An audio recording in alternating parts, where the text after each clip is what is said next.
महात्मा बुद्ध 7 दिनों तक क्यों मौन रहे? जानिए मौन होने से जिंदगी में क्या बदलाव आता है। सिद्धार्थ के महात्मा बुद्ध बनने की कथा बहुत रोचक और प्रेरणास्पद है। स्वयं को जानने की हर कोशिश आजमा लेने के बाद बुद्ध मौन हो गए और यही मौन उनके जागरण का कारण बना। बुद्ध आत्मज्ञान से उत्प्रोत हो गए, उनका चित्त परम शांति का अनुभव करने लगे तथा वे तथागत कहलाए। मौन क्यों आवश्यक है? अंतरयात्रा बाहरी शोर से खुद को हटाने से ही आरंभ हो सकती है। परम सत्य की उपलब्धता तभी संभव है जब आप हृदय की सुनने की सामर्थ्य पैदा कर लें। यही महात्मा बुद्ध के इस मौन की कथा से शिक्षा मिलती है।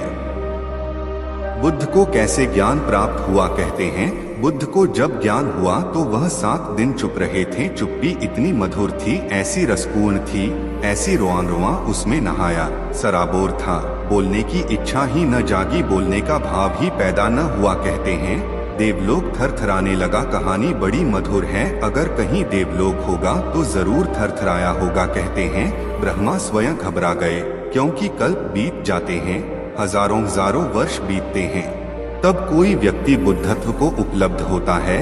ऐसे शिखर से अगर बुलावा न दे तो जो नीचे अंधेरी घाटियों में भटकते लोग हैं, उन्हें तो शिखर की खबर भी न मिलेगी। वे तो आंख उठाकर देख भी न सकेंगे। उनकी गरदनें तो बड़ी बोझिल हैं, वस्तुतः वे चलते नहीं, सरकते हैं, रेंगते हैं।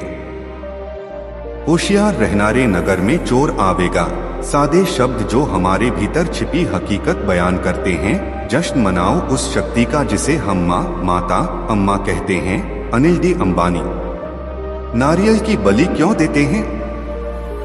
क्या है इसके पीछे की धार्मिक मान्यता? जैसे शक्ति के बिना शिव हैं अधूरे, वैसे ही स्त्री ऊर्जा के बिना आप भी नहीं हैं पूरे। भक्ति योग में भगवान को पाने का एक सरल उपाय नृत्य है।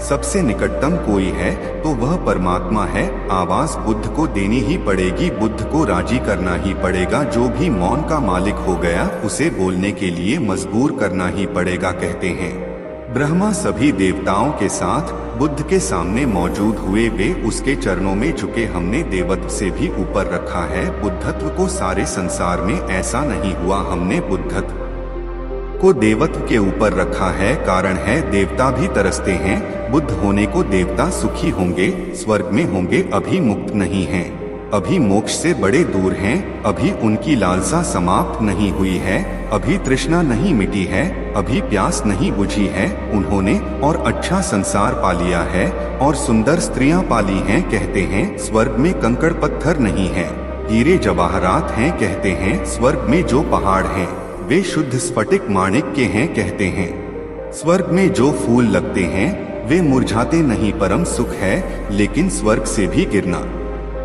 होता है, क्योंकि सुख से भी दुख में लौटना होता है। सुख और दुख एक ही सिक्के के पहलू हैं। कोई नरक में पड़ा है, कोई स्वर्ग में पड़ा है।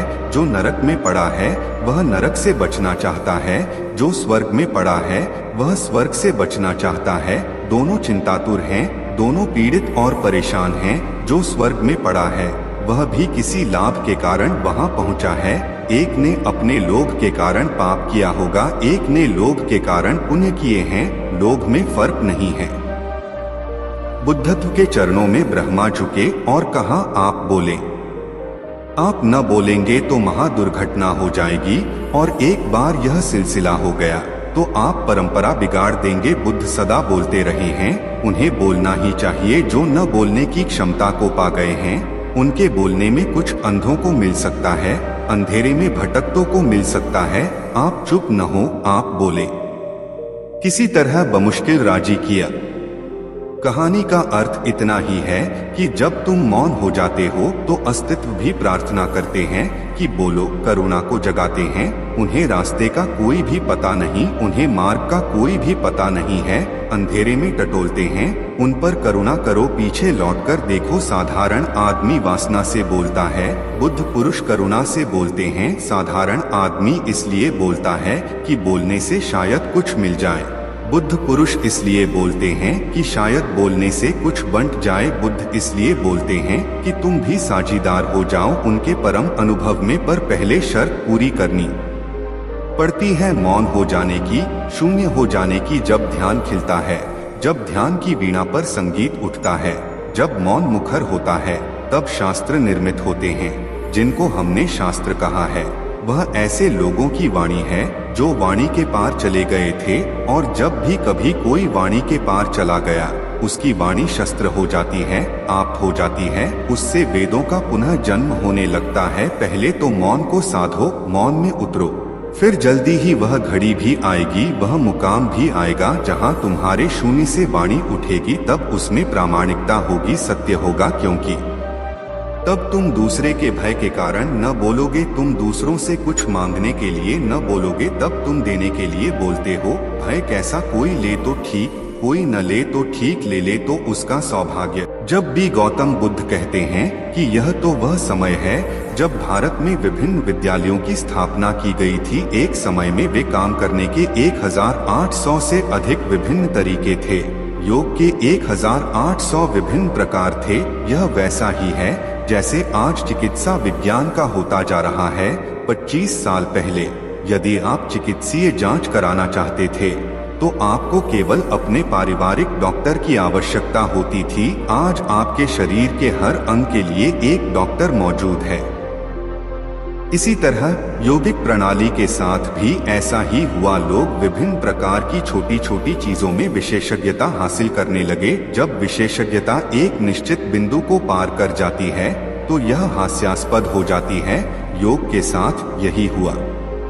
इसने उस बिंदु को पार कर लिया जहां योग की 1800 विभिन्न विशेषज्ञताएं हुई। तभी पतंजलि आए और इस अंतहीन रूप से बढ़ रहे विस्तार को कम करने के लिए योग सूत्र में सब कुछ समाहित कर लिया। जब गौतम आए वह पतंजलि के बाद का समय था, लेकिन फिर भी कई चीजें थीं। वह एक स्कूल से दूसरे स्कूल जाते रहे और उन्होंने समाधि के 8 अलग अलग रूपों का पालन किया। उसने देखा कि ये सभी अद्भुत अनुभव थे, लेकिन फिर भी इससे उसे मुक्ति नहीं मिली। इस स्थिति में उन्होंने समाना के रूप में चलना शुरू कर दिया, जो एक निश्चित प्रणाली है जहां उनका मूल अभ्यास यह है कि वे कभी भोजन नहीं मांगेंगे। वे भोजन की तलाश में नहीं जाते क्योंकि वे जीवित रहने की मूल प्रवृत्ति को हराना चाहते हैं। समाना सिर्फ पैदल चलते थे, कभी खाना नहीं मांगते थे, लेकिन संस्कृति संवेदनशील थी। यदि वे किसी आध्यात्मिक व्यक्ति को चलते हुए देखते तो लोग घर पर खाना बनाते और उनके पीछे दौड़ते और जहां भी वे होते उसकी सेवा करते, क्योंकि वे जानते थे कि वे भोजन नहीं मांगेंगे। यदि तुम आज समाना बन गए तो तुम स्वयं मौत के मुंह में चले जाओगे। उन दिनों लोग उनकी साधना के प्रति संवेदनशील थे और प्रतिक्रिया देते थे, इसलिए देश भर में हजारों समाना घूम रहे थे। गौतम समन हो गए। भले ही आप भोजन नहीं मांग रहे हो, आप किसी कस्बे के पास चल सकते हैं ताकि भोजन आ सके, लेकिन गौतम ने इसे बहुत गंभीरता से लिया और चलते बने। वह केवल हड्डियां और खाल की थैली बनकर रह गए। फिर वह एक स्थान पर आए जहां निरंजना नामक नदी थी। अभी लगभग 18 से 20 इंच पानी था और वह उसमें उतर गए। नदी के आधे रास्ते में उनके पास पार करने की ऊर्जा नहीं थी। वहां एक मृत शाखा थी और उसने बस उसे पकड़ रखा था। उनके पास अगला कदम उठाने की ताकत नहीं थी, लेकिन वे ऐसे आदमी नहीं हैं जो जाने दे रवे कायम रहे 2 मिनट तक।